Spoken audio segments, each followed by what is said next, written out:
Chapter 6 is called underselling. Underselling is a verb. It means pricing the same goods for less than the competition. And you know who the competition is now. Jessie knew that Evan was up to something. First of all, there were all those phone calls last night, at least 10 of them. Then he came knocking on her door this morning, asking if he could have the pieces of foam core she had leaning against her bedroom wall.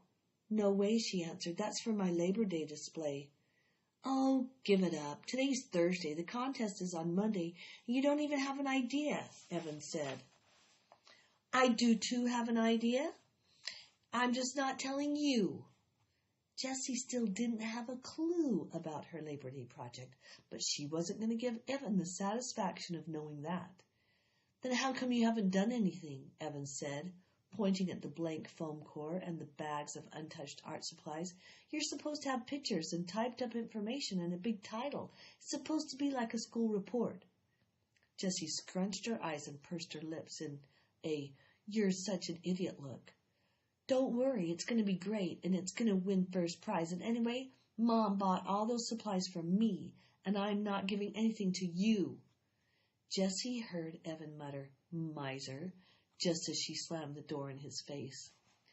And now 3 of Evan's friends were over, Paul, Jack, and Ryan, and all 3 had shown up with paper bags, and they were all in the garage making a lot of noise with a big "Keep Out" sign taped on the door. Not that Jessie would have gone in there anyway. Who cares about what a bunch of boys are doing? But she wished Megan had invited her to come over before lunch instead of after. Jessie went into the kitchen to make a turkey sandwich. The boys had left a slimy mess of peanut butter, Doritos, and yes, sticky puddles of lemonade mix. Jessie quickly looked in the trash can under the sink. There were 12 empty cans of frozen lemonade mix. 12! That was 96 cups worth of lemonade.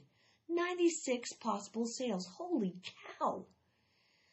Where had Evan gotten the lemonade? He hadn't gone to the store, and he didn't have any money anyway. Then Jessie remembered the paper bags that Paul, Ryan, and Jack had carried in. She bet the boys had all raided their freezers and brought over a stash. That didn't seem fair. She and Megan had to buy their lemonade today using the money they'd made yesterday.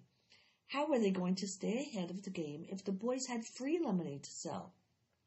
Think, Jessie, think, she whispered to herself. She couldn't let those boys win. By the time she finished her lunch and cleaned up her mess, she wasn't going to lift a finger to clean up the boys' mess. She had the beginning of a plan in her head, which is why she found it doubly confusing when she knocked on Megan's screen and Carly Brownell came to the door. Jessie had been all ready to say, "I've got a great idea."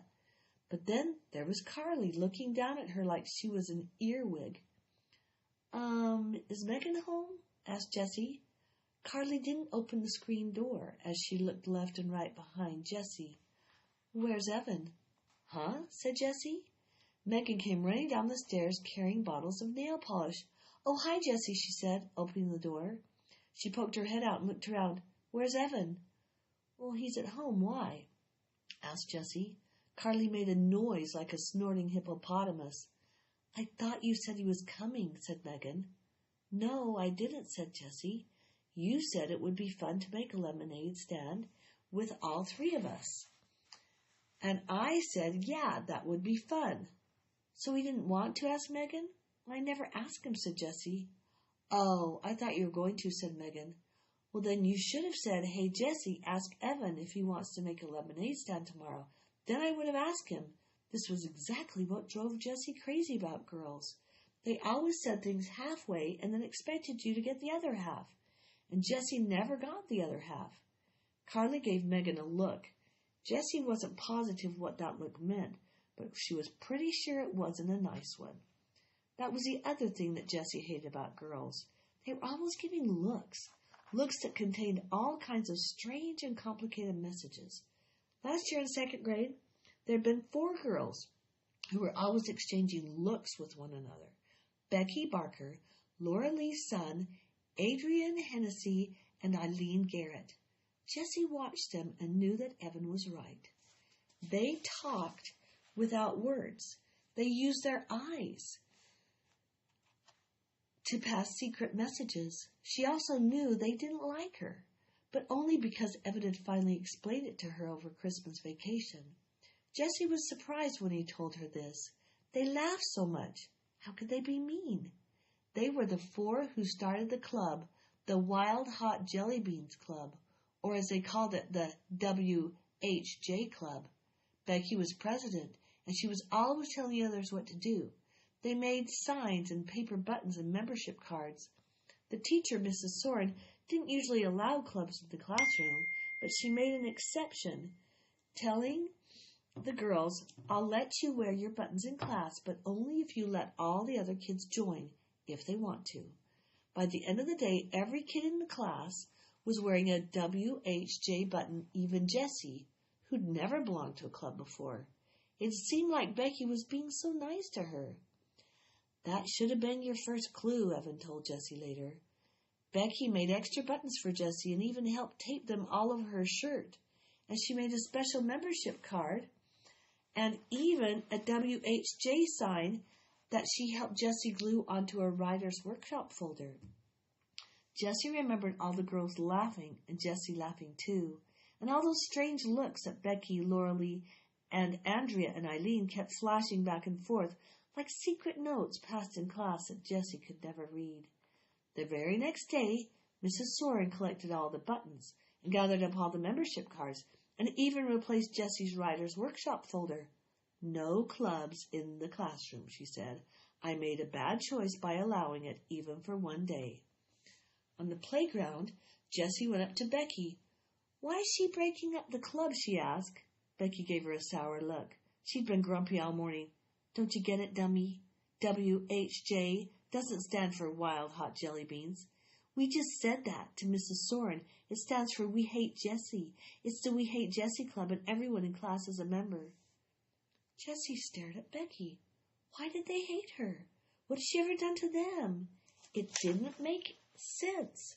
And then Lauralee, Andrea, and Eileen had laughed, and even Becky had managed a smirky grin. "Jerks," said Evan later when Jessie told him the whole story. "They've got rocks for brains. But Jess, you gotta be on the lookout for girls like that." Standing in Megan's front hall, Jessie stared at Carly. Something inside her told her Carly was a girl like that. "Look," said Jessie, "doesn't matter. Evan can't come over. He's busy. And we've got to get going on our lemonade stand. I've got a great idea." "We don't want to do a lemonade stand," said Carly. Jessie looked at Megan. "It's just that..." Megan fiddled with the bottles of nail polish in her hand, the same way she'd fiddled with her band bracelets the day before. "It's kind of hot, and we did the lemonade thing already, and now Carly's over, so, you know." "Well, you said you wanted to," said Jessie, "and I thought you liked me," she added in her head. She felt her lower lip tremble. "Not now," she shouted inside. "Don't be a big baby." Megan stood there saying nothing, fiddling with the bottles. Then she turned to Carly. "Ah, come on, Carly. It'll be fun. We made tons of money yesterday. It was really fun." Carly crossed her arms, tightened her lips, and raised one elbow. It was amazing how high she could raise that elbow. Jessie had never seen an eyebrow go that high. "Ah, come on, Carly," said Megan again. Carly didn't move a muscle. "Well, then, I guess," Megan's voice trailed off. She clicked one bottle of nail polish against another, so that it made a tapping sound that filled the long silence. "I guess me and Jessie will do the lemonade stand alone then." Carly dropped her eyebrows, her eyebrow, and her arms. "Whatever," she said as she walked out the door. "Spend the day babysitting if you want." The screen door slammed, followed by a huge bucket full of silence. "Whatever," said Megan, imitating Carly's voice. Jessie laughed, even though she was still stinging from the babysitting remark. "Thanks for doing the lemonade stand with me," she said. "You kidding?" said Megan. "She's such a stuck-up jerk. I didn't even invite her over. She just rode by, and when I said that you and Eva might be coming over, she just walked into the house." "Are all the girls in 4th grade like her?" asked Jessie. She tried to sound casual. Some are, some aren't, said Megan. She sat down on the stairs and opened a bottle of sky blue nail polish. With quick, expert strokes, she started painting her toenails. Hey, that's right. You're going to be in our class this year. That's so weird, jumping a grade. Well, a lot of people skip a grade, said Jessie. Really? I never met one before. Here, do your toes green, and then we'll be coordinated. Jessie ended up getting more polish on her toes than on her toenails. But by the time they were done, Jessie had explained to her the plan for the day. Value added. See, she said, pulling 10 bright ideas to light up your sails from the back pocket of her shorts. She turned to bright idea number 2 and pointed with her finger. Value added. Something extra, such as a special feature or attractive packaging, added by a company to a product that makes the product more desirable in the marketplace. That means we give customers something extra they didn't expect, explained Jessie. I mean, anyone could go home and mix up their own batch of lemonade, right? So if we want them to buy from us, we've got to add something extra. We add value. Great, said Megan. What are we going to add? Well, how about chips and maybe pretzels? Everyone likes chips and pretzels. We'll just have a bowl on the table, and anyone who buys lemonade can have a free snack. So we're adding value snacks. Yeah, except Jessie had stayed up late last night reading her mom's booklet. You know what we're really adding? Fun. The only thing people can't get all by themselves. It looks like we're selling lemonade and snacks, but we're really selling fun, and everyone wants fun. Wow, said Megan, that's really smart. It'll be like a party. Who doesn't like a party? Jessie nodded her head. She carefully tore out the definition of value added from the booklet and put it in her lockbox. Her mother always said, some ideas are like money in the bank. An hour later, they were all set up. The lemonade stand was newly decorated with streamers and balloons. 3 bowls of snacks, Cheetos, potato chips, and pretzels, were set on top.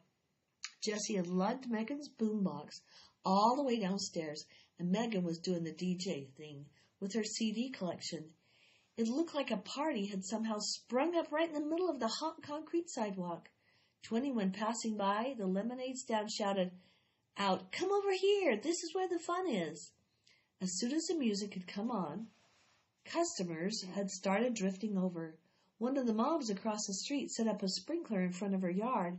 Soon all the kids in the neighborhood were running through the sprinkler and grabbing handfuls of Cheetos. 2 women walking their dogs stopped for a nibble, ended up staying an hour. And 3 or 4 of the neighborhood moms set up lawn chairs nearby and talked and ate pretzels while the kids ran through the water. But Jessie noticed a funny thing. Even though there was an endless buzz of activity around the stand and the chips were flying out of the bowls faster than Megan could restock them, they weren't selling much lemonade. "Hey, Jordan," said Jessie as a 4-year-old boy ran in a bathing suit. Don't you want a cup of lemonade?" Jordan dive-bombed the pretzel bowl and came up with a fistful. "I had too much already, 4 glasses," and off he ran. "4 glasses?" said Jessie to Megan. "He didn't buy any. Mrs. Dorian, don't you want a cup of lemonade?" "Sorry, Jessie, I have to pass," said Mrs. Dorian. I had 2 already, and I'm trying to cut down on sugary drinks." "Where's everybody getting so much lemonade?" wondered Jessie. She looked down the road. "Oh, wait a minute." "Megan, hold down the fort," said Jessie. "I'll be right back." "Sure thing," said Megan, dancing to the music. "This lemonade stand was the greatest idea. It's like a birthday for the whole neighborhood." Jessie headed down the road. As she rounded the bend, she prepared for the worst. Evan's lemonade stand crowded with customers. But there was nothing. Absolutely nothing. The corner was deserted. She crossed the street and went into the garage.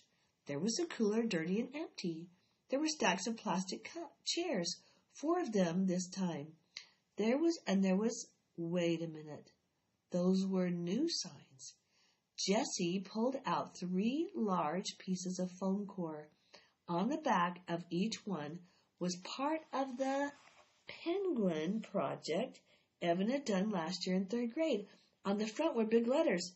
"Slow down. Cheapest lemonade in town. Ahead. Yesterday's prices, today's lemonade. You won't believe your eyes. Ice cold lemonade, just 10 cents a cup. Jessie couldn't believe her eyes. 10 cents a cup? That was crazy. Even if they sold all 96 cups, they'd only make $9.60. And split 4 ways, that was just $2.40 each boy. Evan was never going to earn $100 with that kind of profit. Jessie went down into the basement. Evan and Paul were playing air hockey. The puck flew into Evan's goal, and Paul threw his arms into the air in a victory V. "Oh, snap," said Evan. "You're winning." "Winning? Winning? Are you kidding?" said Paul. Then he dropped his voice to a gravelly growl and said, "I don't play to win. I play to pulverize." Just like that muscle guy actor in Agent Down, the movie that all the boys were talking about. Paul was even flexing his muscles like that actor, except Paul didn't have any muscles, at least none that Jessie could see. When Paul saw Jessie, he dropped his arms. "Hey," he said. Paul was Jessie's favorite of Evan's friends. He always joked around with her, but in a nice way. He never minded when Evan invited her to come along with them. "Hey," said Jessie, "what's up?" Evan turned off the air hockey table. "Nothing," he said. "We were just going out." Paul dropped the hockey paddle onto the table and followed Evan into the garage. Jessie trailed behind. "Where are you going?" she asked. "Down to the track," said Paul as he strapped on his bike helmet. "We put pennies there this morning, so we're going to get 'em now. Squash! You want to—" "Yo!" shouted Evan. "My bee," said Paul. "So, see ya," he said to Jessie. Jessie hated this feeling of being shut out, like she wasn't wanted. Evan had never made her feel that way before, even when sometimes he did want to just be with his friends. He'd always say things like, "Jess, we're going to go shoot hoops, just the two of us, but when we get back, we'll play spud ball. We'll play spud with you." So she knew he still liked her, even when she wasn't invited along. But this was like he hated her, like he never wanted to play with her again, and Paul was going right along with it. Jessie scowled. "So you really cleaned up today at the lemonade stand, huh?" she said. "Yep, we sold out," said Evan. "So what did you make, like $3?" she asked. "Actually, we made a ton. What was it, Paul?" $45, said Paul. Jessie's mouth went slack. $45? "There's no way," she said, "not at 10 cents a cup." "Oh, just the little kids paid that," said Evan. "The grown-ups gave us way more. That's too cheap," they said. "Such a hot day, you're working so hard. Here, take $1, keep the change." It was crazy. "Unreal," said Paul. "They kept pushing all this money at us because they thought it was so sweet we were selling lemonade for a dime. We made a killing." Excuse me. Bright idea number 5, Jessie remembered it immediately. It was called Goodwill, she said slowly. "That's called Goodwill," she said slowly, picturing the exact page from her mother's booklet with the definition on it. "Goodwill, an intangible but recognized asset that results from making or selling good products, having good relationships with your customers and suppliers, and being well regarded in the community. It's when you do something nice in business and it ends up paying you back in money," she sighed. Why hadn't she thought of that? She would be sure to tear out that definition and put it in her lockbox when she got back to the lemonade stand. "Well, whatever, we cleaned up," said Evan. "Even so," said Jessie, trying to figure out some way to prove that Evan had not had a good day selling lemonade. "You had 4 people working that stand. If you split $45 4 ways, that's only $11.25 each, which is still way more than I'm going to make today," she thought, since the whole neighborhood was filling up on cheap lemonade. "We're not splitting," said Evan. "The guy said I could keep it all." "Right," said Paul, "all for a good cause." "That's not fair," said Jessie. "Sure it is," said Evan, as he got on his bike and pushed off. "In case you didn't know, that's what it's like to have friends." Evan crossed the street. "Ouch," said Paul. "TTFN, Jess." He followed Evan. Jessie was left standing alone in the driveway.